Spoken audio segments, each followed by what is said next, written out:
Part I. The Gathering Storm. The winter of 1805 lay heavy upon Vienna. Smoke drifted above the chimneys of aristocratic palaces and poor tenements alike, rising into a sky the color of iron. The city was tense, restless, aware that the world beyond its gates was being reshaped by the ambitions of one man, Napoleon Bonaparte. Rumors carried faster than carriages. The French emperor had crossed the Danube, his troops moving with the efficiency of a single organism. To the citizens of the Austrian capital, it felt as though history itself was on the march. Among those citizens was Johann Keller, a young man of 23, the son of a once prosperous printer. His father had gone bankrupt after the last war, ruined by debts and imperial censorship. Johann, however, possessed a restless mind and a thirst for ideas. At night he lingered in cafes thick with the scent of tobacco, where students and philosophers debated liberty, monarchy, and the meaning of Europe's struggle. Yet Johann was not merely a dreamer. He had been conscripted into the Austrian army, assigned to the regiment that would soon march to face Napoleon's veterans. The idea both terrified and exhilarated him. For all the speeches he had heard in smoky cafes, the battlefield promised a different sort of truth, one written in blood. Far to the west, in France, another life was taking shape, that of Captain Etienne Delacroix, a cavalry officer of humble birth. Etienne had risen quickly through the ranks, propelled by the Revolution's promise that talent could outshine birth. He was loyal to Napoleon not merely out of duty, but gratitude. The emperor had created a France where men like Etienne could command. To him, the coming campaign against Austria was not conquest, but destiny, a chance to prove that the ideals of merit and order could triumph over decaying monarchies. The two men, Johann and Etienne, had never met, yet history was preparing to throw them against each other. Meanwhile, in Vienna's glittering salons, Elisabeth von Stadler navigated her own battlefield. Daughter of a baron and married to a wealthy bureaucrat twice her age, Elisabeth lived a life of luxury gilded with emptiness. Her husband, stern and joyless, treated her more as a possession than a partner. Yet Elisabeth's beauty and intelligence drew whispers wherever she went. She collected books banned by the censors, read Rousseau and Schiller in secret, and longed for a life where she could choose her own path. It was at a concert beneath chandeliers and the sound of Haydn's music that Elisabeth first noticed Johann. He was not of her world, his uniform was plain, his manners shy, but when their eyes met, she saw not a soldier, but a man burning with ideas. In that instant, something dangerous and unspoken passed between them. As spring approached, the drums of war grew louder. Napoleon prepared his campaign, the Austrian Empire mobilized, and whispers of alliances with Russia filled the air. Johann received orders to march east, toward the Moravian plains. Elisabeth's husband, too, would accompany the imperial court to the safety of distant Olmütz, taking her with him. And Etienne Delacroix, polishing his saber in a camp near the Danube, awaited the clash that would define his career. The storm was gathering. None of them could foresee the magnitude of what was to come, the battles, the betrayals, the choices that would scar their souls. Yet already, destiny was setting its pieces upon the chessboard of Europe. Part II, Fire on the Moravian Plains. The march eastward was a torment. Johann Keller trudged with his regiment across muddy roads that seemed endless, his boots worn thin, his body aching from cold and hunger. The Austrian army, though vast, moved like an old machine creaking under its own weight. Officers barked orders in clipped tones, while peasants from nearby villages watched with wary eyes, uncertain whether these soldiers were defenders or burdens. Johann's companions in the ranks were men like himself, farmers, clerks, apprentices. They sang folk songs at night to keep their spirits alive, though beneath the laughter lay fear. Rumors of the French army unnerved them. Tales of disciplined columns that marched without pause, of cavalry swift as storms, of cannons that roared like thunder. Napoleon, the Corsican usurper, had become a figure of myth, a giant who bent nations to his will. Yet Johann carried something within that the others did not. In the pocket of his coat lay a small notebook filled with sketches and fragments of thought, reflections on liberty, on the meaning of war, on the future of Europe. He wrote by firelight, even as frost gathered on his fingers. For him, the war was not only survival but a question: what world would emerge when the guns finally fell silent? In contrast, the French army marched with purpose. Captain Etienne Delacroix rode at the head of his squadron of light cavalry, their horses stamping proudly, their sabers gleaming. The Grande Armée was unlike anything Europe had ever seen. Tens of thousands of men, organized with precision, supplied with speed, inspired by the very presence of Napoleon. Etienne believed in the emperor with fervor. To him, Bonaparte embodied order born from chaos, a man who had risen above kings and princes by sheer genius. "We are not merely fighting for France," Etienne told his men by the campfire. "We are fighting for a world where merit conquers privilege." The soldiers cheered, for they too had risen from humble origins, carried upward by the tide of revolution and empire. And yet even Etienne felt a tremor of doubt. He had seen villages burned, peasants displaced, children wandering the roads hungry. Was this destiny, or simply conquest dressed in noble words? He pushed such thoughts aside, polishing his saber until it gleamed like a mirror. A soldier could not afford hesitation. Far from the mud and smoke of the camps, Elizabeth von Stadler endured a different march. Her husband had relocated them to Olmütz, where the imperial court sought safety while the armies clashed. The city swarmed with aristocrats, officers, and officials, a theater of intrigue as much as war. Balls and dinners continued, as if music and candlelight could drown the distant thunder of cannons. Elizabeth played her part, dressed in silks, smiling when required, speaking with charm, but her mind was elsewhere. She thought of Johann, the young soldier whose eyes had burned with ideas. She imagined him marching through snow, perhaps even facing death. In the privacy of her chambers, she unfolded a hidden letter, written in haste, slipped into her hand before his departure. "If this war ends my life, remember that once, in a single glance, I was understood. J.K." Those words, fragile as they were, became her secret talisman. December arrived, and with it the fateful convergence. Near the town of Austerlitz, the French and Allied armies maneuvered for advantage. The Austrians and Russians believed they outnumbered Napoleon and could crush him with one decisive blow. Yet Napoleon, cunning as ever, lured them into a trap, feigning weakness while preparing his masterpiece. On the dawn of December 2nd, 1805, the first anniversary of his coronation, the sun rose over the frost-covered fields. Its light broke through mist and smoke, earning the name the Sun of Austerlitz.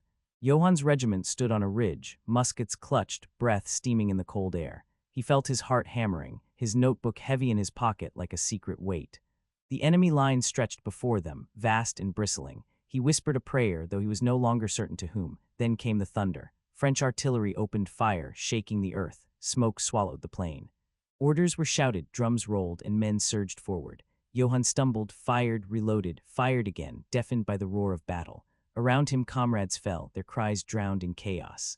On the other side, Etienne Delacroix led his cavalry in a furious charge. The ground trembled beneath pounding hooves. He lowered his saber, eyes fixed on the enemy, feeling both terror and exhilaration as the world dissolved into speed and steel. He cut through a line of infantry, the clash of blades and muskets ringing in his ears. The battle swirled like a storm. Columns collided, lines shattered, and the frozen ponds near the village cracked beneath the weight of retreating men, drowning hundreds. Napoleon's plan unfolded with merciless brilliance. The Allies, lured into attacking his right, found their center split and crushed. Johann fought desperately, smoke burning his lungs. At one moment amid the chaos, he saw French cavalry bearing down. Among them, though he could not know the name, was Etienne Delacroix, saber flashing in the pale sun. Their eyes met for the briefest instant, soldier against soldier, youth against youth, before the tide swept them apart.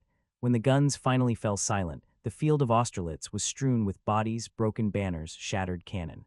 The Allied armies were routed. Napoleon had achieved perhaps his greatest victory. Europe itself seemed to shudder. That night, Johann lay wounded among the survivors, his uniform torn, blood seeping from a gash in his arm. He stared at the stars through drifting smoke, wondering if Elizabeth would ever know he had lived through the storm. Etienne, weary but alive, stood near a French campfire, listening to the emperor proclaim the glory of the day. Yet even in triumph, Etienne felt a heaviness. He had seen too much death, too much suffering. Was this the new world he fought for? In Olmütz, Elizabeth received news of the defeat.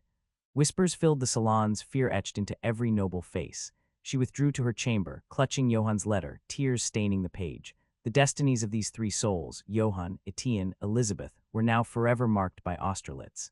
And though the battle was over, their journeys had only begun. Part III, Shadows of Victory. Snow lay heavy on the fields where men had bled and died. In the weeks after Austerlitz, the air itself seemed haunted. Peasants picked through the wreckage for scraps of metal, families searched for the missing, and soldiers buried comrades in shallow graves. The victorious French celebrated, but even their triumph was laced with weariness. War, however glorious, had a bitter aftertaste. Johann Keller was carried from the battlefield with the wounded, his arm bound crudely with cloth. Fever gripped him, and for days he drifted between life and death. In a makeshift hospital, he listened to the groans of men around him, the shuffle of surgeons, the whispered prayers. Each breath felt uncertain. yet slowly he recovered, his youth and stubborn will pulling him back from the edge. In the quiet moments of his convalescence, Johann thought of Elizabeth. Her face, remembered from a fleeting glance in Vienna, became his anchor. He replayed her smile, the fire in her eyes, the brush of her hand as she accepted his hurried note.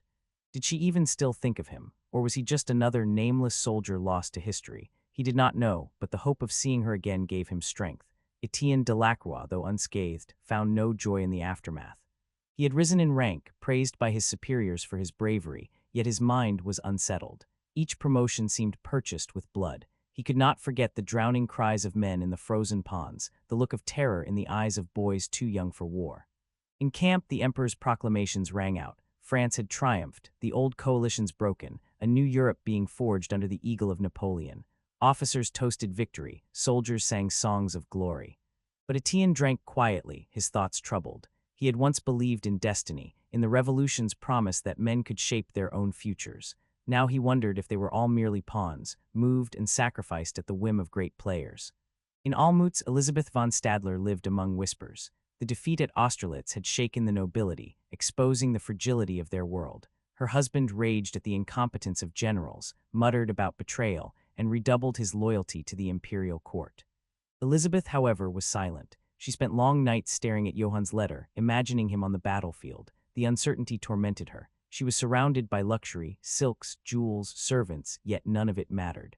What value was privilege if the heart remained empty? Her longing grew into defiance. She began to write in secret, setting her own thoughts to paper, reflections on freedom, on the dignity of choice, on the hollowness of aristocratic pomp. She knew her husband would never understand, but she felt she had to preserve some truth, if only for herself. By spring of 1806, fate moved once more. Johann, discharged due to his injuries, returned to Vienna. He walked the familiar streets, limping slightly, his uniform worn, his face hardened by war, yet he was alive. And as he passed the cafes where students still argued, he felt a strange distance, as if he had crossed a boundary invisible to them.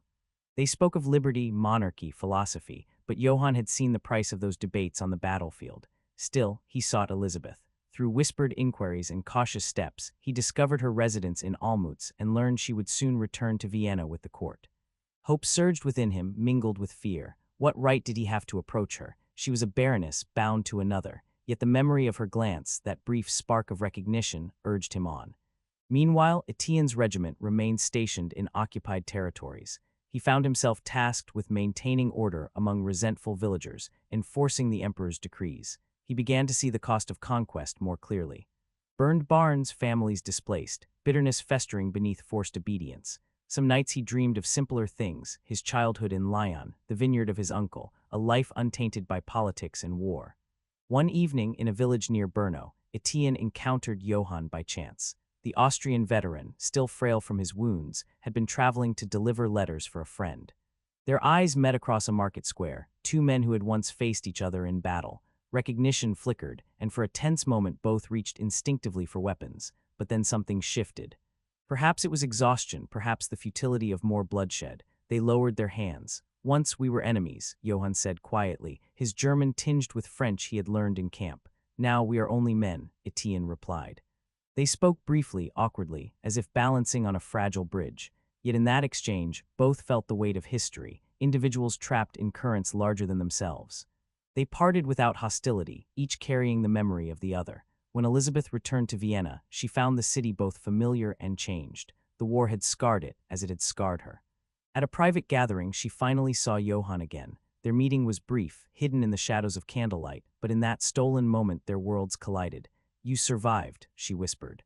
"So did you," he answered, though his voice carried all the unspoken distance between their stations. They did not embrace, did not kiss, yet the silence between them was filled with everything unsaid.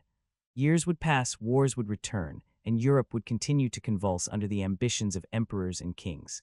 Napoleon's star would rise higher, only to falter in the snows of Russia and at last collapse at Waterloo. Johann Keller would become a teacher, his notebooks of ideas growing into lectures that inspired restless youth.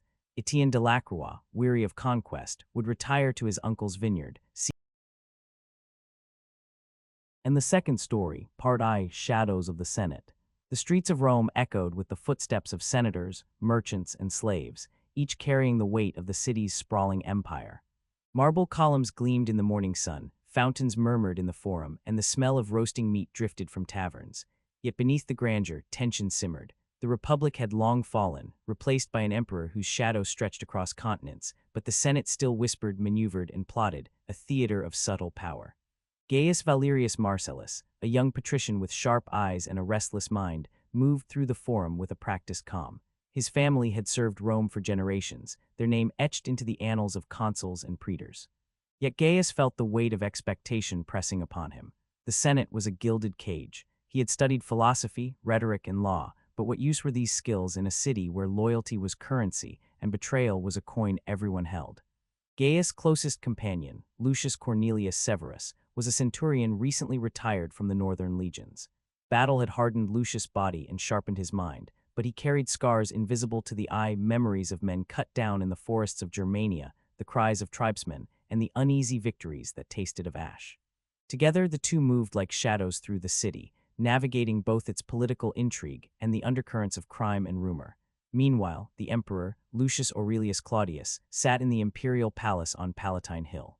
His rule was secure, yet never beyond challenge. Senators whispered of corruption, governors plotted in distant provinces, and ambitious generals eyed the legions with envy.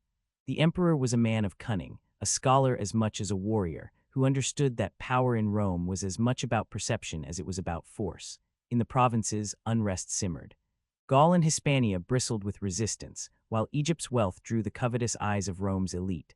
Governors enriched themselves, soldiers demanded spoils, and whispers of rebellion traveled along the trade routes like wildfire. Rome's dominion was vast, yet fragile, a network held together by law, fear, and the calculated loyalty of men like Gaius and Lucius. At the heart of the city, a conspiracy was taking shape. Marcus Junius Silvanus, a senator known for his ambition and ruthlessness, sought to manipulate the emperor's decisions, controlling the empire from the shadows. Silvanus had eyes and ears in every province, a network of spies, and an appetite for power that matched the emperor himself. Gaius stumbled upon hints of Silvanus' plot by accident, overhearing a whispered conversation in a darkened corridor of the Senate. Lucius, ever the pragmatist, urged caution. "Rome chews men like us for sport," he said, his voice low and gravelly. "One misstep and the arena will be your grave," but Gaius could not ignore the knowledge. In his mind, justice and ambition intertwined, forming a dangerous path he could not resist walking. Life outside the political sphere carried its own dramas. Livia, a young patrician woman and distant cousin of Gaius, moved with grace and intelligence through social gatherings, salons, and the villas of Rome. Her sharp wit and keen insight allowed her to perceive what many men ignored: the pulse of public opinion, the fears of the elite, and the silent movements of those who wished to manipulate the city. She had her own network of informants, servants, merchants, and scholars, and a mind attuned to strategy. It was at a banquet hosted by a wealthy senator that Gaius and Livia first spoke at length. The conversation began as idle pleasantries, discussing philosophy, literature, and the fate of Rome's provinces. But beneath the surface, a bond formed, a recognition of intellect and courage that neither could ignore. Livia hinted at knowledge of Silvanus' schemes, and Gaius realized that the game he was drawn into extended far beyond the Senate chambers. As the sun set over the Tiber, the city's streets darkened, and the first signs of evening tension emerged.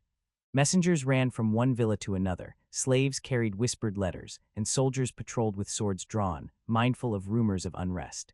In the forum, statues of Rome's founders seemed to watch over the living, silent witnesses to ambition, loyalty, and betrayal.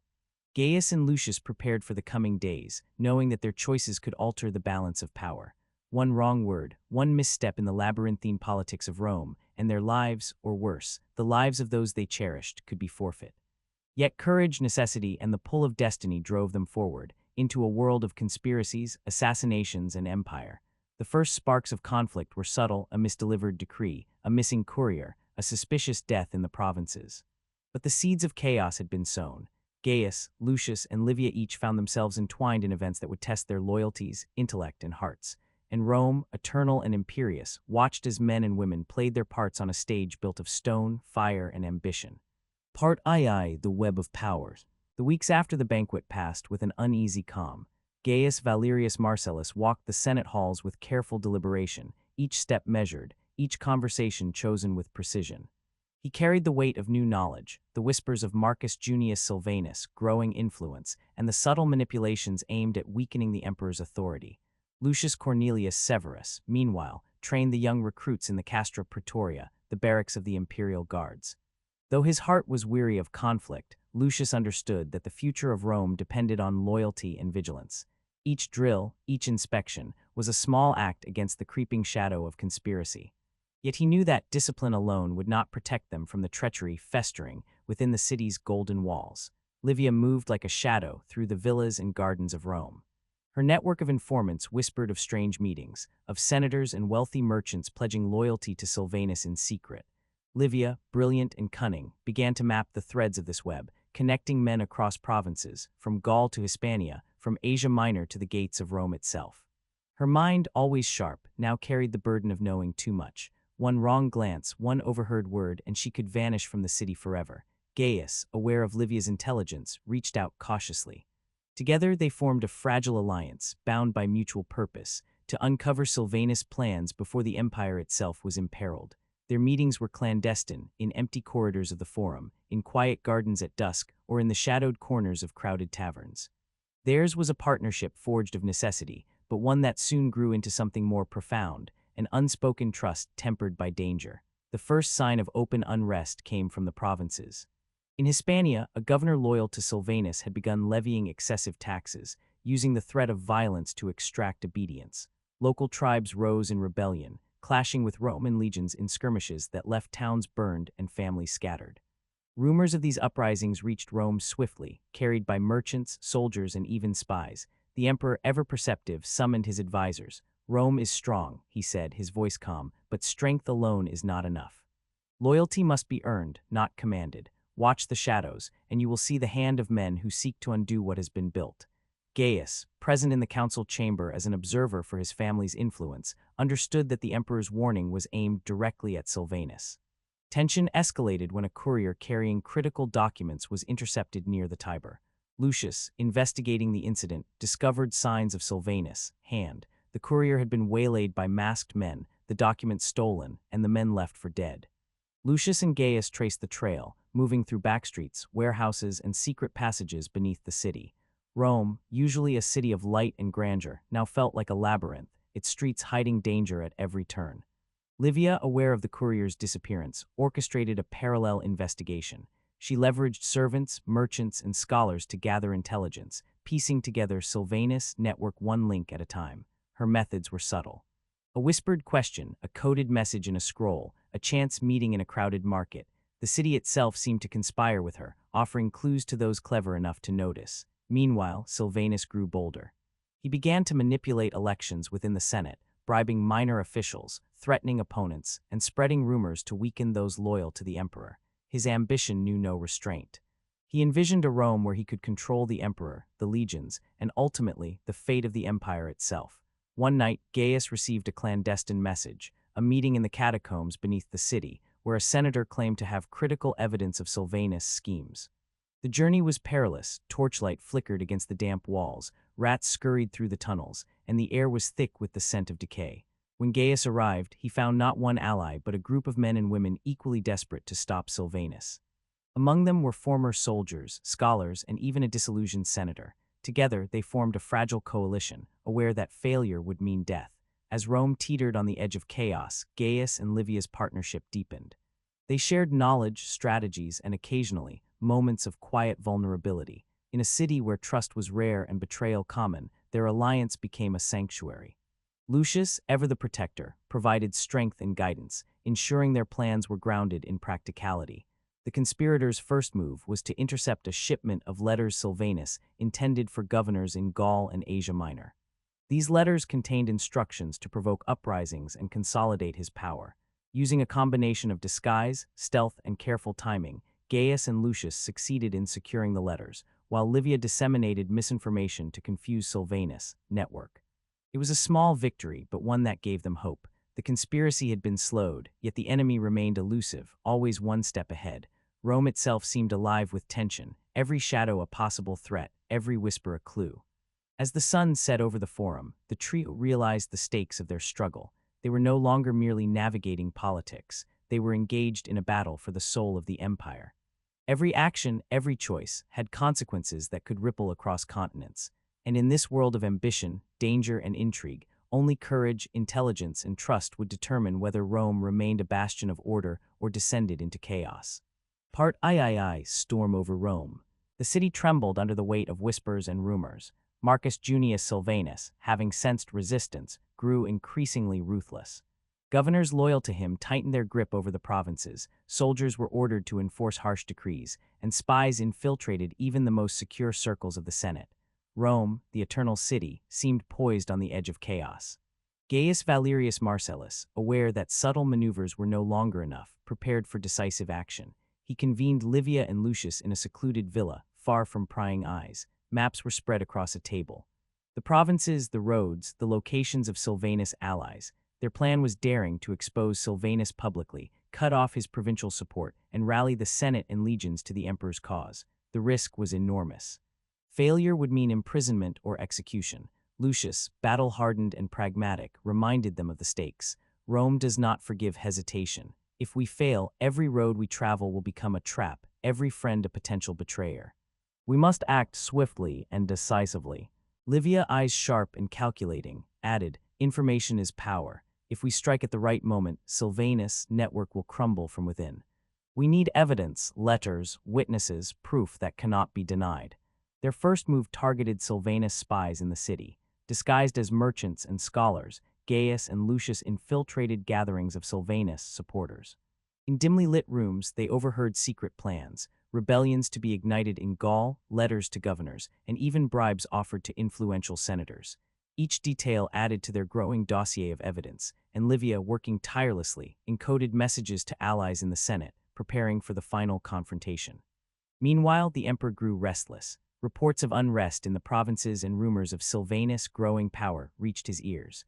Lucius Aurelius Claudius, though outwardly composed, convened a council of trusted generals and advisors. "Rome is more than stone and bloodlines," he said. "It is law, loyalty, and the vigilance of those who understand its worth. We cannot allow shadows to overtake the light."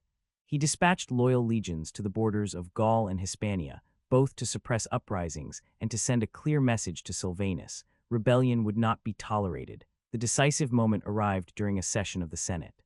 Gaius and Livia, armed with the intercepted letters and the testimonies of former allies of Silvanus, prepared to confront the conspirator. The chamber was filled with senators, some loyal, some uncertain, and all tense with anticipation. Silvanus, confident in his influence, smirked as he took his seat, believing his victory near. Gaius, standing tall and composed, presented the evidence. The letters, written in Silvanus' hand, detailed plans to incite rebellion, manipulate elections, and undermine the emperor's authority. Witnesses corroborated the claims, and even minor officials testified to bribes and threats. The Senate erupted in chaos. Accusations flew, defenses crumbled, and the power Silvanus had amassed began to unravel.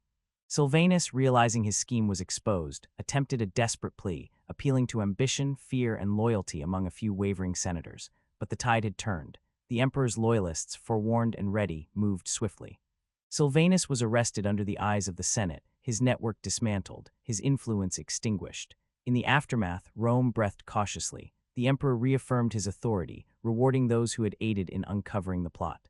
Gaius, Livia, and Lucius were recognized for their courage, though each carried the invisible scars of the danger they had faced. The city resumed its rhythms. Markets, forums, and temples filled once again, yet the memory of treachery lingered in its stones. Gaius, walking the streets with Lucius, reflected on the events that had passed. "Rome is eternal," he said, "but it is fragile in the hands of men who forget its purpose." Lucius nodded, eyes scanning the bustling streets. "And it is in the vigilance of those who love it that it endures." Livia, observing from a garden above the Tiber, allowed herself a rare moment of relief. The city's pulse continued, vibrant and resilient. She understood that power, intelligence, and courage were indispensable in preserving the empire. Yet she also recognized that Rome would always demand vigilance, for new shadows would rise, and new conspiracies would inevitably emerge. In the provinces, peace slowly returned. Governors who had shown loyalty were rewarded, while those who had conspired faced justice. Rebellions were quelled, soldiers stationed strategically, and the economy began to stabilize. Rome's roads carried merchants and messengers, its ports thrummed with trade, and its temples echoed with prayers to gods who had silently observed the unfolding of human ambition. The three heroes, Gaius, Lucius, and Livia, knew their city would never be the same. They had glimpsed the fragile web of loyalty, deceit, and ambition that sustained the empire, yet in their actions, Rome had been reminded of its own resilience. The emperor remained secure, the Senate intact, and the legions loyal. And through it all, life in the Eternal City continued, a delicate balance of light and shadow, courage and ambition, vigilance and faith.